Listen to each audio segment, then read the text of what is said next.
O trecho que nós estudaremos hoje foi extraído do livro Rubis de Esplendor. Sheikh Nazim está falando sobre Tawhid, a unidade de Allah Subhanahu wa Ta'ala, Deus glorioso exaltado. Ele fala que na unidade nós não teremos mais problemas, atribulações, tristezas, nem falta de esperança. Que nós temos, enfim, que deixar a dunya, deixar o mundo de lado e colocarmos como nossa meta alcançarmos a unidade de Allah Subhanahu wa Ta'ala, Deus glorioso exaltado. Então ele está falando sobre Tawhid, a prática do Tawhid. Então vamos estudar um pouquinho o que é Tawhid para entender essa afirmação de Sheikh Nazim, inshallah, se Deus quiser. Tawhid é a ciência islâmica que estuda a unidade de Deus, ou unicidade de Deus. É o conceito de que Allah Subhanahu wa Ta'ala, Deus glorioso exaltado, é indivisível. É o conceito de unidade de Allah Subhanahu wa Ta'ala. É a afirmação do monoteísmo no Islã. Tawhid é um conceito central, um dos mais importantes da religião, sobre o qual repousa a fé do muçulmano e da muçulmana. Inegavelmente, sustenta que Deus, Allah, é um. Se é Al-Ahad. Al-Ahad é um dos atributos de Allah, que é o único. E Allah, Subhanahu wa Ta'ala, Deus glorioso exaltado, é sem parceiros. Ou a gente pode definir pelo atributo Al-Wahid. Essa afirmação da unidade, ou unicidade de Allah Subhanahu wa Ta'ala está presente na Shahada. Nós, muçulmanos, afirmamos Ashhadu an la ilaha illallah wa ashhadu anna Muhammadan Rasulullah. Então a primeira parte da Shahada é La ilaha illallah. Isso é, não existe nenhuma divindade a não ser Allah. Quer dizer, não existe nenhum Deus a não ser o Deus único. O Imam As-Shayuti, que é um lema, um sábio sunita do século XV para o século XVI, disse sobre essa nobre frase, La ilaha illallah, que essa frase abarca tudo o que temos que resumir e que todos os imames dentro do povo do Tawhid, que então as pessoas que estudaram o Tawhid expuseram e detalharam em seus escritos. Foi clarificado e provado de maneira definitiva no Alcorão e nas palavras do nobre profeta, sallallahu alaihi wasallam, a afirmação do Tawhid através do La ilaha illallah. Então, a partir do Alcorão e da Sunna do profeta Muhammad, os sábios do Tawhid, os ulemas que se aprofundaram nessa ciência da unicidade de Allah, deduziram as categorias da teologia e enfim, basearam aí várias coisas relacionadas à crença, a Aqida. Nós temos um estudo sobre a crença Aqida, quem quiser pode nos solicitar.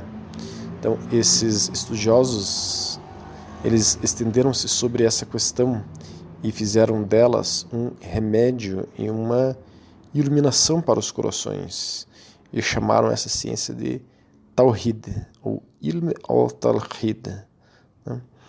Nós temos no Alcorão a Sura Ikhlas, Sura 112, que é uma afirmação também da unicidade de Allah. A Sura 112 diz o seguinte: Dize, Ele é Allah, o único, Allah, o absoluto, jamais gerou ou foi gerado, e ninguém é comparável a Ele. Então o Alcorão afirma a existência dessa verdade única e absoluta que transcende o mundo, um ser único, independente, indivisível e independente de toda a criação, quer dizer, não depende de nós em nada. Existem muitas passagens do Alcorão que são afirmações de Tawhid, da unicidade de Allah. Uma outra passagem diz: esse Deus é um Deus. Perdão. Seu Deus é um Deus. Não há divindade digna de adoração exceto Ele, o inteiramente misericordioso, o especialmente misericordioso. Essa é Sura 2, Ayah 163. Outra passagem do Alcorão diz: Ele é Criador dos céus e da terra.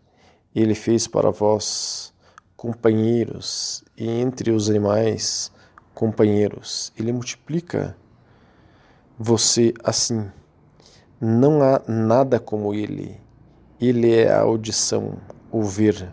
Então, aqui nessa parte, a afirmação do Tawhid é principalmente essa: não há nada como Ele. O oposto de Tawhid é Shirk, idolatria, né? Nós temos estudos sobre Shirk. Quem quiser pode nos solicitar, nós passamos esses estudos. Então, Shirk é a pior pecado que um ser humano pode cometer, que é associar alguma coisa a Allah subhanahu wa ta'ala, ou adorar a algo, alguém, alguma coisa, além de Allah subhanahu wa ta'ala. Então nós vemos isso no hadith do profeta Muhammad sallallahu alaihi wasallam, que Anas ibn Malik relatou que o profeta sallallahu alaihi wasallam disse: Allah Todo-Poderoso dirá ao menos punido no fogo do inferno: se você tivesse alguma coisa na terra, você se resgataria com ela? Então, quer dizer, você buscaria a salvação se você pudesse ter mais um pequeno momento na terra? Daí esse punido, o menos punido no inferno, falará sim. Daí Allah dirá: pedi de você menos do que isso, enquanto você estava na espinha dorsal de Adão, que você não associasse nada comigo, mas você recusou apenas por sua idolatria. Então esse é um hadith Sahih al-Bukhari, número 3156, e Sahih Muslim, número 2805. Então é autêntico forte Bukhari e Muslim, né? Então um dos conceitos mais simples e diretos de Tawhid, da unicidade de Allah subhanahu wa ta'ala, é do imã Muhammad al-Mustafa al-Sinirli, que era um ulema, um sábio sunita do século X. Ele disse o seguinte: o Tawhid é que a pessoa creia em Allah, que o adore e que não lhe associe nada. Esse está no livro Al-Kitab al-Asadiyya, né? Um outro conceito de Tawhid é do Imam Abu al-Qasim al-Tamimi al-Hanbali, que é um lema do século XII, que ele disse o seguinte: reconheço que Allah Azza wa Jalla é único, Allah exaltado seja, né? É único. Da mesma maneira, isso significa recuso-me qualificá-lo como se qualificaria um homem e quantificá-lo. Ele é uno em sua essência, indivisível, e ninguém possui seus atributos, dado que nada se assemelha a ele. Nada lhe é associado em sua divindade, seu domínio e sua providência. Não há Senhor além dele, não há Criador senão ele. Então vejam aí conceitos bem diretos de Tawhid. Mas o que nós vemos quanto ao estudo do Tawhid é muita teoria, volumes e mais volumes de livros escritos por muçulmanos, né? Explicando o Tawhid. Mas há muçulmanos e muçulmanas que estudam a vida inteira unicamente Tawhid e não abrem a visão do Islã para outras perspectivas, para outros estudos no Islã. E até mesmo o estudo do Tawhid, que alguns muçulmanos e muçulmanas fazem, é muito limitado, é muito teórico. Então, as pessoas que estudam Tawhid deveriam se atentar para um princípio do Tawhid, que é seguir, que é contrário ao Tawhid, é contrário à unicidade de Allah subhanahu wa ta'ala, seguir suas paixões. Seguir as paixões é um desvio da afirmação da unicidade de Allah subhanahu wa ta'ala, ou seja, quem quer que siga sua paixão a tomou como seu Deus. Allah Azza wa Jalla, Deus exaltado seja, diz: não tens reparado em quem toma por divindade os seus desejos? Essa é um pedaço da Sura 25, Ayah 43. Então, o que está sendo afirmado aqui? Que a pessoa que estuda só Tawhid na teoria, mas sucumbe aos seus desejos cotidianos, a pessoa não está fazendo o básico do Tawhid. Então, a pessoa não pode colocar os seus desejos cotidianos acima de Allah subhanahu wa ta'ala. Então, se a pessoa não se atenta aos pequenos detalhes de sua vida, de nada adianta ela passar a vida inteira estudando teoricamente Tawhid e na prática, em coisas mínimas, ela acaba indo totalmente ao contrário do Tawhid e cometendo um shirk menor, né? Nós temos esse estudo de shirk maior, shirk menor. Quem quiser pode solicitar o estudo de shirk, que é o que dizem nessa sura do Alcorão 25:43, que é: não tens reparado em que toma por divindade os seus desejos? Então a pessoa está negando na prática o Tawhid. Um dos conceitos mais bonitos de Tawhid vem do Imam al-Junayd al-Baghdadi, que era um grande teólogo, muhaddiz, dominava os hadizes, né? E um grande sufi do século IX. Vejam, século IX. O profeta Muhammad era do século VII. Século IX está grudadinho ali no século VII. E ele já era um grande eminente sábio e sufi, para mostrar que o sufismo é muito antigo. E tem sufis anteriores ainda ao Imam al-Junayd al-Baghdadi, que é Rábia, por exemplo, essa sufi do século VIII, né? Mas vamos lá, vamos para o Tawhid de Imam al-Junayd al-Baghdadi, que relatou, né, a sua definição de Tawhid é o seguinte: ele relatou que perguntaram a um sábio da Sunnah a respeito do Tawhid e sua definição, o que é Tawhid. Então esse sábio respondeu: é a certeza, ou al-yaqin, né? É a certeza. O que perguntava disse então: tá, Tawhid é a certeza? Então esclareça-me isso, eu não estou entendendo. Desse sábio disse: é o fato de que você deve saber que o movimento das criaturas, assim como sua imobilidade, é um ato de Allah, exaltado seja seu poder, magnífica seja sua majestade. E todo o movimento e toda a imobilidade são procedentes dele, de Allah somente, que não tem nenhum sócio. Se você tem consciência disso, você entendeu o Tawhid. Então, aí está no livro Al-Risala fil Ilm al-Tasawuf. Então, fala sobre a ciência do sufismo, né?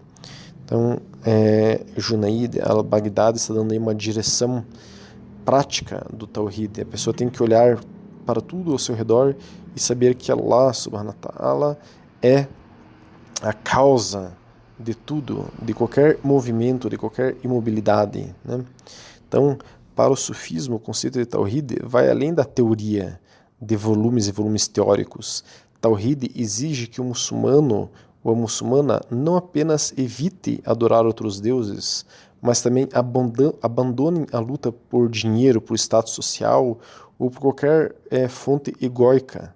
Então, qualquer coisa que a pessoa lute, que não seja pela se unir a Allah subhanahu wa ta'ala, pela unicidade de Allah subhanahu wa ta'ala, é contrária a Tawhid, né? Tawhid não é apenas uma afirmação no discurso da unidade de Deus, mas também uma importante realização prática e existencial dessa unidade. Isso é feito rejeitando os conceitos ligados ao mundo da multiplicidade, da dúnia, das coisas terrenas, para isolar o eterno do que é temporal, do que é efêmero, do que morre, de uma maneira prática. O ideal é uma purificação radical de todo o mundanismo. Então, tem esse caráter prático, o Tawhid no sufismo. Se relaciona também com Ihsan. Ihsan são uma das 3 partes do Islã, né? O Islã é dividido em Islã, Iman e Ihsan. A gente já abordou isso outras vezes aqui, mas enfim, Islã seria então a Sharia, a lei islâmica, Iman seria a fé, e Ihsan seria a excelência do comportamento do ser, né? Nós vemos algo relacionado a isso no Alcorão, essa afirmação do Ihsan, né? Que diz: Ele é o primeiro e o último, né? Allah, o Alcorão está falando de Allah subhanahu wa ta'ala, Ele é o primeiro e o último, o evidente, o imanente, e Ele tem pleno conhecimento de todas as coisas. Esse é a Sura 57, Ayah 3. Então, aí está afirmando a unicidade de Allah, mas alertando que Ele tem o conhecimento de todas as coisas, que é a base do Ihsan, é você agir tendo completa ciência de que Allah subhanahu wa ta'ala sabe de tudo. Esse é um detalhe primordial que se esquece no estudo do Tawhid. Para o Sufi, a afirmação no discurso da unidade de Deus é apenas o primeiro passo do Tawhid. Passos adicionais envolvem uma experiência espiritual para a realização existencial dessa unidade. Então você tem que experimentar Tawhid e não só falar sobre Tawhid. Al-Junaid al-Baghdadi, esse grande sábio, ulema e também sufi do século IX, diz, por exemplo, o seguinte: ele distingue 4 etapas, começando pelo simples atestado da unicidade, né, de Allah, que é a Shahada, que é suficiente para os crentes comuns.